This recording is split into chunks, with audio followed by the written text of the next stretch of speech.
So number 2 then, a curve is defined by this equation here. So in terms of x and y, two-dimensional curve. Find an expression for dy by dx in terms of x and y.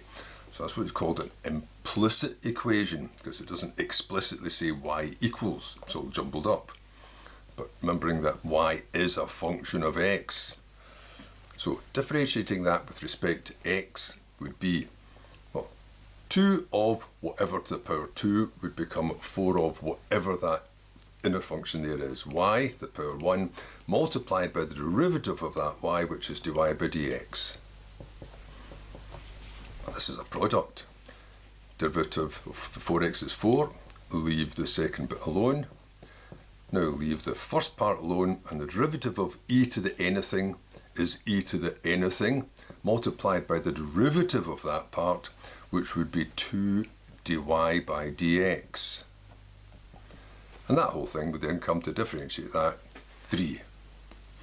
Right, 2 of the parts have got dy by dx. So dy by dx. The first term has got 4y, the second term has got 8x e to the 2y.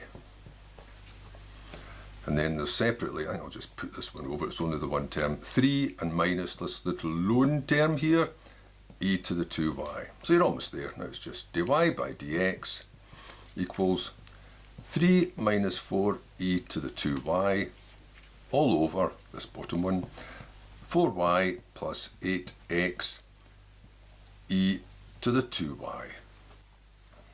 And that's it.